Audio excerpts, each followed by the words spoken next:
students, welcome to Pharmacy Notes by US. Today we discuss pilot plant scale up technique part 11. So let's start.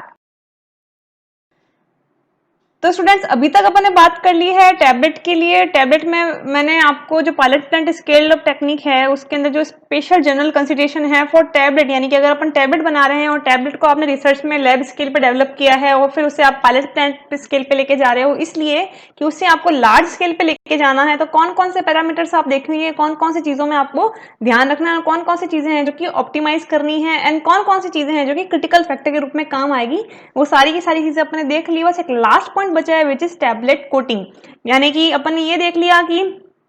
Material handling कैसे होती है, drug blending कैसे होती है, granulation कैसे होगा, फिर ड्राइंग कैसे करना है, फिर पार्टिकल का साइज रिड्यूस कैसे होगा, देन अगेन ब्लेंडिंग कैसे होगी लुब्रिकेंट्स के साथ। अगर प्रॉपर ग्रेनुलेन नहीं बन रहे हैं तो अपने को कौन कौन सी टेक्निक्स यूज करनी है ग्रेन्यूल्स बनाने के लिए, जैसे स्लगिंग हो गया, ड्राइड कंपैक्शन हो गया,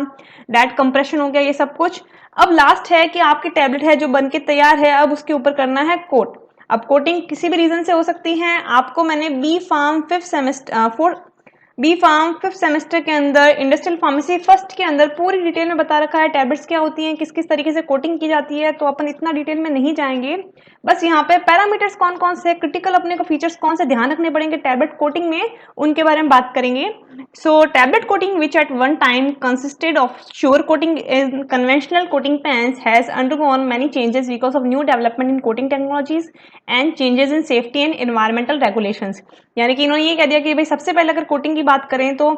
कोटिंग में जो सबसे पहले यूज की जाती थी शुगर कोटिंग, सबसे कन्वेंशनल मेथड था। बट जैसे जैसे डेवलपमेंट हुआ, टेक्नोलॉजीज नहीं आई, अपने को सेफ्टी एंड एनवायरनमेंट के हिसाब से अपने रेगुलेशन चेंज किया, वैसे वैसे कोटिंग के पैटर्न्स को भी चेंज करना पड़ा। तो उसके आधार पे जो कोटिंग्स हैं वो ओवरऑल 3 तरीके की होती हैं। So they are mainly 3 important techniques involve in the coating, यानी कि बेसिकली 3 तरीके से हैं जो कि अपन टैबलेट्स की कोटिंग करते हैं। अब वो कौन कौन सी है,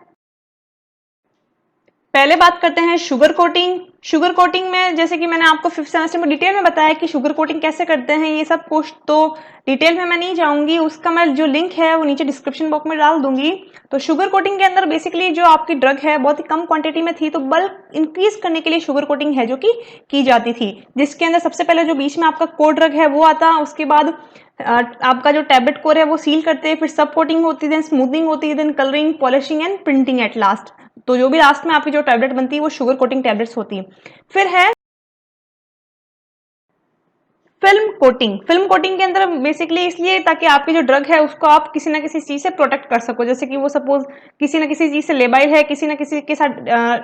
डिकम्पोज हो रही है, तो एक तरीके से प्रोटेक्टिव लेयर के रूप में है जो कि फिल्म कोटिंग की जाती थी एंड उसके ऊपर कोई ना कोई पॉलीमरिक सॉल्यूशन है जो कि ओवरलेप लगाया जाता था। लगाने का तरीका ये रहता था कि आपकी जो टैबलेट्स हैं वो आपने किसी ना किसी पेन में डाल दी और एक स्प्रे नोजल के साथ आपका सॉल्यूशन आ रहा है और एक एयर आ रही है हॉट जो कि आपके टैबलेट्स को कंटिन्यू ड्राई कर रही है और सिस्टम है जो कि रोटेट हो रहा है ताकि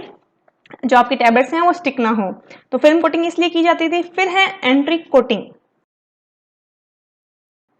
एंट्री कोटिंग बेसिकली इसलिए की जाती है कि बहुत बार ऐसा होता है कि जो ड्रग है वो अपनी स्टमक में जो एसिड प्रेजेंट है उससे है जो कि डिग्रेड हो जाती है, यानी कि स्टमक या एक तरीके से ये कह दो कि जो ड्रग है एसिड लेबल इन नेचर है, एसिड के साथ डीकम्पोज हो जाती है। अब एक्शन उसका करवाना है, टैबलेट ही रोजेस फॉर्म के रूप में अपन दे सकते हैं, तो अपन क्या करेंगे टैबलेट के ऊपर एक किस तरीके की कोटिंग करेंगे जो कि एसिड के अंदर डिजोल्व ना हो और जैसे ही वो इंटेस्टाइन में जाए और एक पर्टिकुलर उसको पीएच मिले वहां पे वो ड्रग है जो रिलीज हो, तो they are the entry coating. Basically जो थैलेट्स होते हैं वो हैं जो कि एंटी कोटिंग के रूप में एक पॉलीमर के रूप में है जो यूज किए जाते हैं। और एंटी कोटिंग जो पैलेट्स होती हैं बेसिकली उसके अंदर जो ड्रग है वो अंदर की तरफ रहता है और बाहर की तरफ एक्सीपिएंट्स होते हैं और उसके ऊपर है जो कि एंटी कोटिंग है जो कि कर दी जाती है। मेन इसका ये रीजन होता है कि जो ड्रग है वो एसिड से लेबाइल है, स्टमक में जाती है जो खराब हो जाएगी, जैसे कि अपन इंसुलिन की बात करते हैं, इंसुलिन एसिड लेबाइल ड्रग्स हैं, तो उनके ऊपर इस तरीके की थैलेट्स की कोटिंग कर दी जाती है ताकि जो ड्रग है वो इंटेस्टाइन तक जा सके और इंटेस्टाइन में जाके एक पर्टिकुलर पीएच पे रिलीज हो जाए। ये सब कुछ मैं डिटेल में नहीं बताऊंगी क्योंकि अपन ने बहुत ज्यादा डिटेल में इनको पढ़ रखा है। अब बात करते हैं स्केल अप कंसिडरेशन, यानी कि पायलट प्लांट में अपने को क्या चीजें ध्यान देनी होंगी। So the tablet loading to the coating pan, यानी कि जो भी कोटिंग पैन है उसमें आप कितनी क्वांटिटी में है जो कि टैबलेट डाल रहे हो, साथ ही साथ spray rate of coating solution, आपका जो स्प्रे रेट है वो क्या है, ज्यादा तो नहीं है तो सिस्टम स्टिकी ना हो जाए, कम तो नहीं है तो प्रॉपर कोट नहीं हो पाएगा, क्वांटिटी ऑफ सॉल्यूशन रिक्वायर्ड, साथ ही साथ जो आप कोटिंग सॉल्यूशन ले रहे हो आपको पहले से उसको रिफिल करके रखना होता है, तो कितनी क्वांटिटी होगी, कितना कंसंट्रेशन होगा, ये सब भी ऑप्टिमाइज होने चाहिए। Then volume of air use during coating, यानी कि जो भी आप हॉट एयर पास कर रहे हो टैबलेट्स को सुखाने के लिए उसकी वॉल्यूम क्या है, क्या ज़्यादा तो नहीं है, तो कम तो नहीं है, उस हिसाब से टैबलेट है जो प्रॉपरली ड्राई भी हो, एक दूसरे से चिपके भी ना, प्रॉपरली है जो सिस्टमिक कोटिंग भी हो, मॉडलिंग टाइप ऑफ इफेक्ट भी देखने को नहीं मिले कि कहीं पे कोटिंग ज़्यादा हो गई कहीं पे कम हो गई। तो ये सारी की सारी चीज़ें हैं जो कि कंसिडरेशन में ली जाती हैं और उनकी एक ऑप्टिमम या क्रिटिकल पॉइंट को मेंटेन किया जाता है। फिर बात करते हैं इक्विपमेंट्स यूज, यानी कि कौन कौन सी इक्विपमेंट्स हैं जो कि अपन कोटिंग के अंदर यूज करते हैं। तो सबसे पहले जो स्टैंडर्ड कोटिंग पेन आता है इस तरीके के होते हैं जिसके अंदर आपने टैबलेट डाल दी, यहाँ से गर्म एयर है जो प्रोवाइड होगी, यहाँ पे एक नोजल लगा होगा जो कि आपका जो कलर लिक्विड है वो स्प्रे कर रहा होगा और एक पर्टिकुलर रोटेशन पर मिनट पे आरपीएम पे ये जो आपका पेन है वो रोटेट हो रहा होगा, यानी कि धीरे धीरे रोटेट होगा। तो इस हिसाब से आपकी जो टैबलेट्स हैं वो स्टिक भी नहीं होगी, ऊपर से ड्राई एयर भी आ रही है, इधर से कलिंग सॉल्यूशन भी आ रहा है और आपकी जो ड्रग्स हैं वो कोट होती जा रही हैं। फिर अभी जो न्यू टेक्नोलॉजी है उसके अंदर आए हैं परफोरेटेड कोटिंग पेन। अब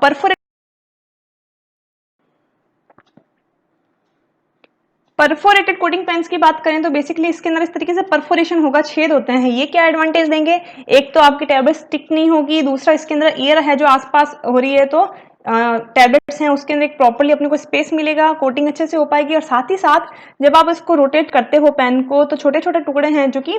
आपके टैबलेट्स में से निकलते भी हैं ड्यू टू फ्रिक्शन या ड्यू टू स्ट्राइकिंग, तो वो चीजें हैं जो कि सैंपल से नीचे की तरफ ही गिर के आ जाएंगी, आपके सिस्टम को है जो कि हिंडर नहीं करेंगी या किसी न किसी टैबलेट पे स्टिक नहीं होंगी। अब परफोरेटेड कोटिंग पेन के अंदर भी कौन कौन से आते हैं, तो सबसे पहले अगर अपन बात करें दे आर एसिला कोटा सिस्टम। सारे के सारे जो परफोरेटेड कोटिंग पेन है बाहर से सब कुछ ऐसे ही दिखेंगे बट जो अंदर की मैकेनिज्म वो सब में डिफरेंट होगी। एसिला कोटा सिस्टम की बात करते हैं तो एयर सप्लाई ऊपर से इस तरीके से रहती है, आपने यहाँ पे इनलेट है जो कि अपना सैंपल डाल दिया, इस पे इस तरीके से होगा एंड जो एयर है अगेन जो एग्जॉस्ट है वो बाहर की तरफ इस तरीके से निकलेगी और ये कंटिन्यू जो टैबलेट बेड है वो रोटेट होता रहेगा एक पर्टिकुलर आरपीएम पे और आपको जो सैंपल है वो कलर होता रहेगा।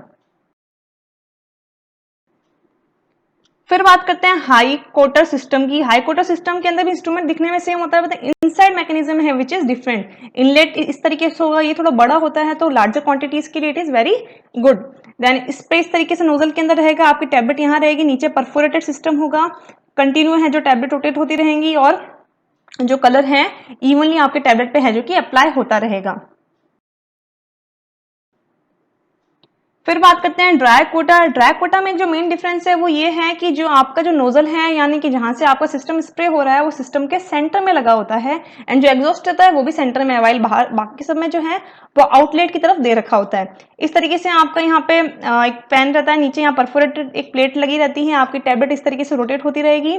कंटिन्यू और जो टैबलेट है वो एक कलरिंग सॉल्यूशन के थ्रू है जो कि कोट होती रहेंगी। फिर बात करते हैं ग्लैड कोटर की। सबसे ज्यादा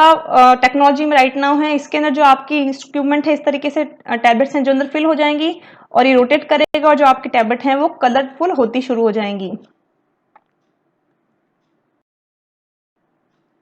और जैसे जैसे आपका जो सॉल्यूशन है वो आपके टैबलेट पे पड़ेगा तो टैबलेट सपोज व्हाइट कलर की थी तो एक कोट में थोड़ी रेड कलर की हुई, अगेन नेक्स्ट कोट में वो और भी डार्कर साइड में मूव हो गई, यानी कि कंटिन्यू एक एक बैच में कोटिंग होती रहेगी और आपका जो टैबलेट है वो शाइनिंग की तरफ है जो कि मूव करता रहेगा। इस तरीके का इंस्ट्रूमेंट होता है, आपका सैंपल यहाँ से इनलेट किया जाता है, अंदर है जो कि टैबलेट बेड बनता है वो रोटेट होता है और ऊपर से आपका सैंपल है जो स्प्रे के रूप में आता है और टैबलेट को कंटिन्यू है जो कि कोट करता रहता है। लेटेस्ट टेक्नोलॉजी के अंदर जो है वो ग्लैड कोटर यूज किया जाता है।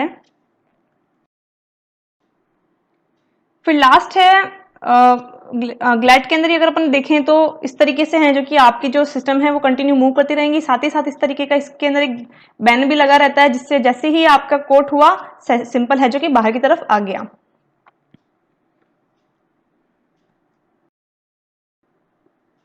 लास्ट अपन बात करें फ्लूइडाइज बेड एयर की। फ्लूइडाइज बेड एयर के अंदर मैंने आपको बताया था कि यहाँ से नीचे से है जो कि गर्म एयर है जो कि पास होगी और ऊपर से है जो कि आपके पार्टिकल्स हैं को नीचे की तरफ रन होंगे और यहाँ से एक स्प्रे नोजल होगी जो आपके सॉल्यूशन को है जो कि कलर करती रहेगी। तो पार्टिकल एक तरीके से मान लो हवा में उड़ रहे हैं और नीचे से कंटिन्यू है जो एयर पास हो रही है और यहाँ से आपका जो स्प्रे है कलरिंग मटेरियल है वो इधर की तरफ फिल होता जा रहा है।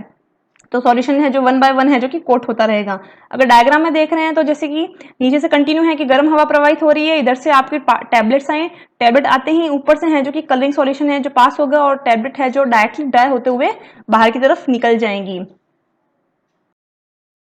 I hope you understand and enjoy the video. Please like, share and subscribe. And for more update, please press the bell icon. Thank you.